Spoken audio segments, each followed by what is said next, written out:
Siguradong lalabagin ng Iran ang nuclear deal at palihim na ilalagay sa alanganin si Donald Trump. Hindi lang ito salita ng mga kritiko ng Amerikanong presidente, kundi pahayag ng pangunahing intelligence officer ng Estados Unidos.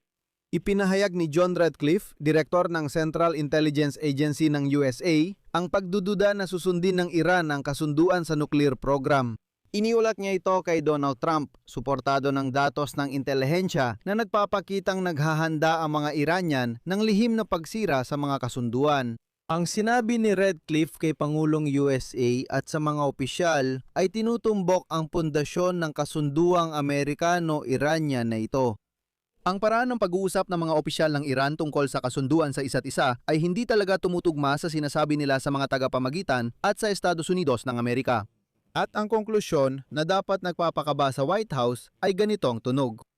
Ipinapakita ng mga datos ng intelihensya ng Estados Unidos na ang layunin ng Iran ay hindi tumutugma sa mga obligasyon nito ayon sa mga kondisyon ng kasunduan.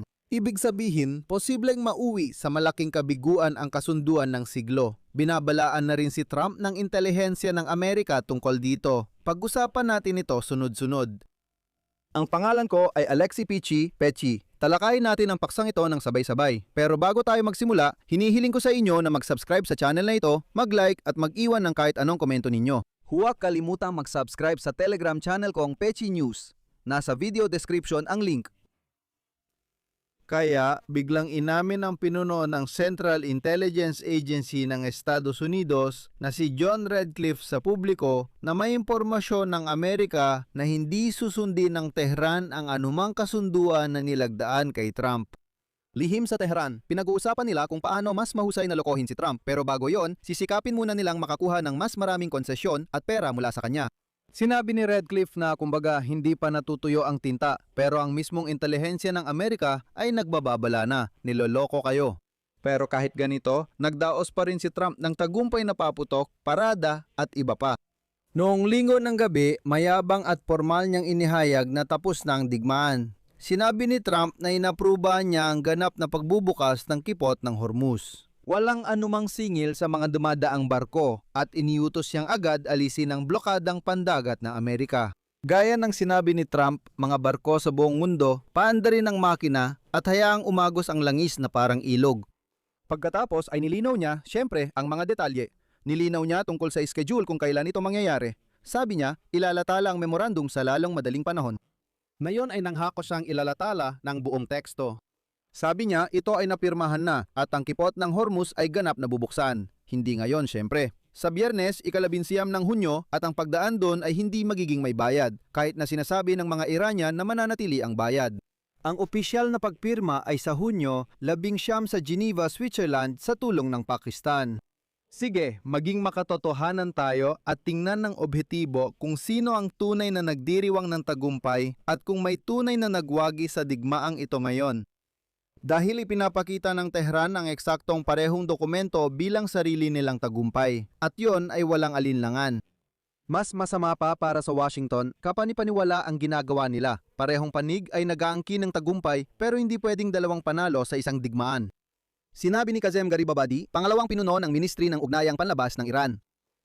Inanunsyo ang permanentang at agarang pagtigil ng digmaan sa lahat ng front, kabilang ang Lebanon. Mas maigpit ang pahayag ng pambansang ahensya na MEHR sa mga termino ng pagsuko ng kalaban. CP, dahil sa katatagan at matinding paglaban ng Iran ng sambayan ng Iranian. Napilitan ng Amerika na iurong ang tropa nila sa lahat ng front, pati Lebanon.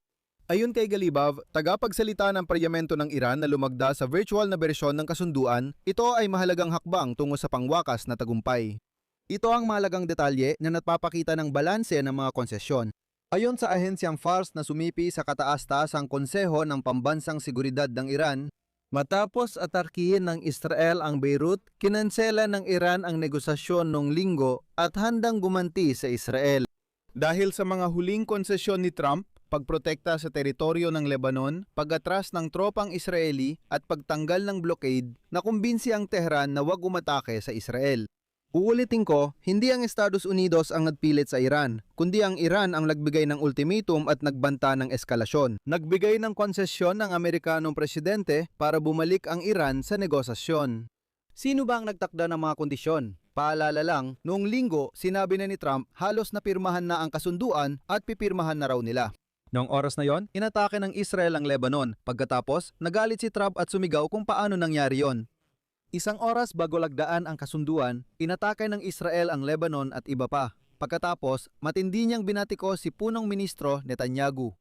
Pagkatapos, sabi ng Iran, lalabas na kami. Sagot ni Trump, hindi, pirmahan natin. May anibersaryo ako, 80 taon. Gusto ko ng regalo, ang pagpirma ng kasunduan. Ano sa tingin ninyo? Nakakuha ba ang Iran ng konsesyon? Mukhang oo.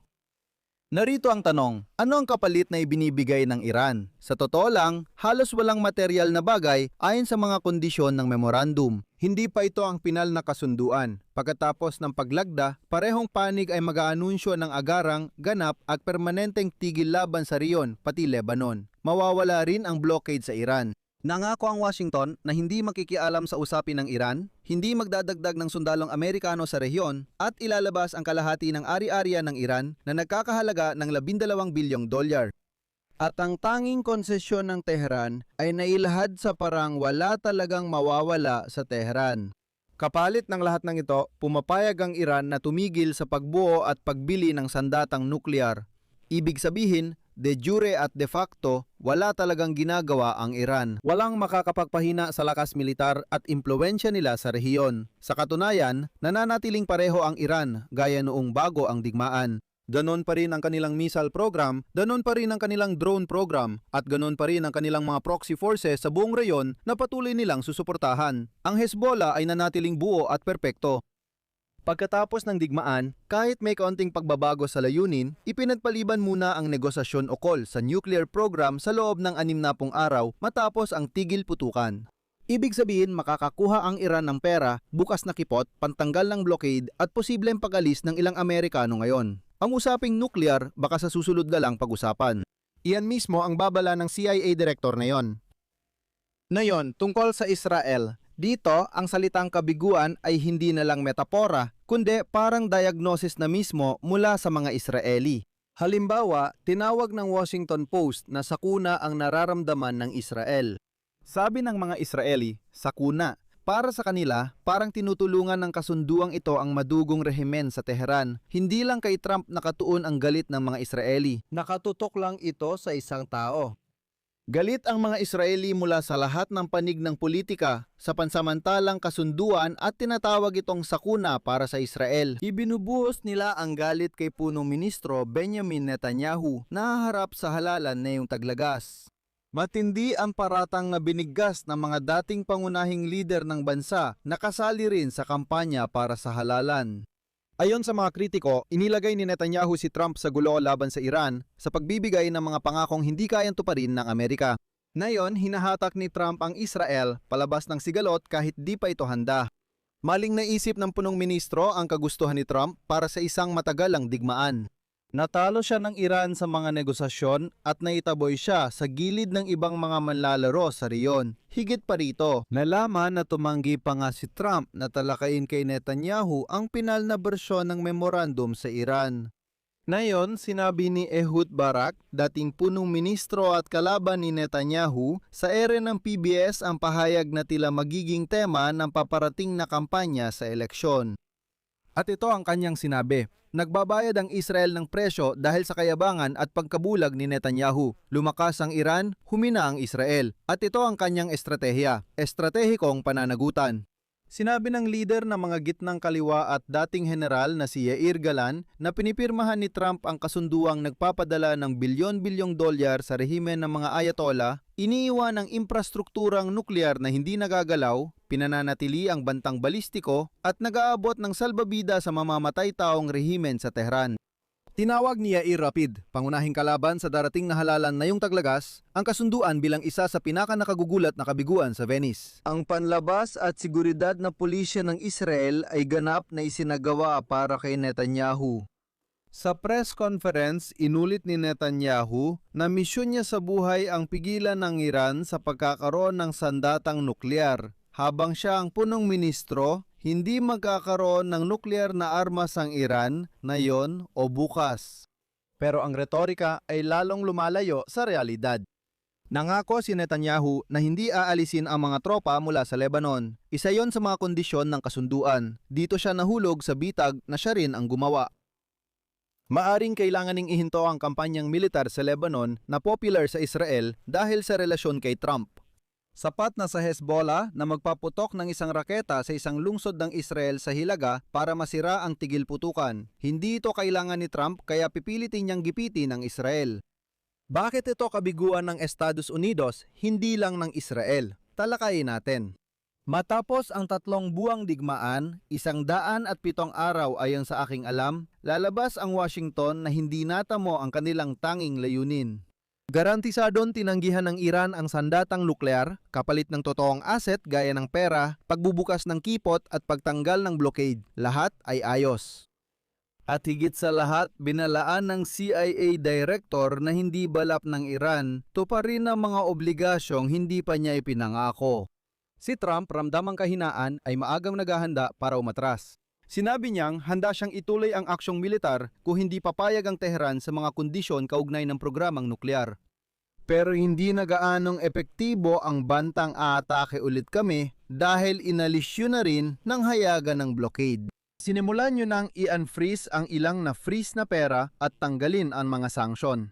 Ibinigay nyo na ang leverage nyo, tapos na. Paano pa kayo magbabanta? Pero alam nyo, may mas malaking estratehikong issue na lumalabas pati sa mga bansa sa Persian Gulf. Matapos ang pahayag ng White House ukol sa pagtatapos ng digmaan, galit at pagkabahala ang namayani sa Israel. At sa mga bansa sa Persian Gulf, sinabi nila na mas lumala pa kaysa dati. Nasira na ang tiwala sa Estados Unidos pagdating sa seguridad. Nakikita ng mga kaalyado ng Israel at monarkiyang Arabo sa Washington ang isang superpower na natalo ng kalaban sa negosasyon matapos madala sa digmaan. Sa gitnang silangan, iba ang pananaw nila sa digmaang ito. Nakikita nila na hinatak ng Iran ang mga Amerikano sa digmaan, pinahiya sila at pinatunayan na hindi sila matatalo ng lakas militar. Hindi talaga pinoprotektahan ng mga Amerikano ang mga bansa sa Persian Gulf, kundi inuuna lang nila ang sarili nilang interes at maaring balewalain ng iba. Buod niyong gabi, pagsapit ng Hunyo 16, ganito ang itsura nito ngayon. Naka-schedule sa Biyernes sa Geneva ang pagpirma ng kasunduan ng Estados Unidos at Iran. Bahagyang nabuksan ang kipot ng Hormuz at nagsimula ng dumaloy ang langis kaya nagdiriwang si Trump. Kung alisin ang paketang tuwa, may matitira pa ring hindi komportableng sitwasyon. Tinuturing ng Iran itong tagumpay pero ayon sa US intelligence, nagsisinungaling sila sa intensyon. Para sa Israel, isa itong sakuna at sisira sa karera ni Netanyahu.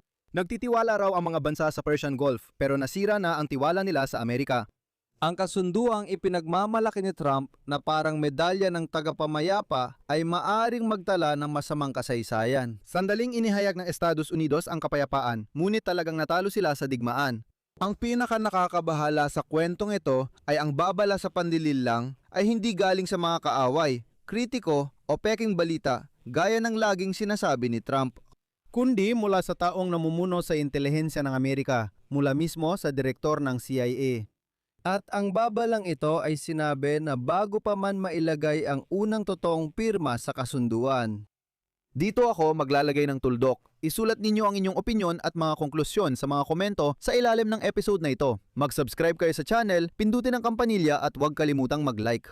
Kung gusto ninyong suportahan ang trabaho ng YouTube channel na ito, magiging lubos akong nagpapasalamat. Maaari ninyong gawin ito sa pamamagitan ng kahit anong donasyon gamit ang mga link at detalye sa description ng video na ito. Yun lang po, ingatan ninyo ang inyong sarili. Paalam sa lahat.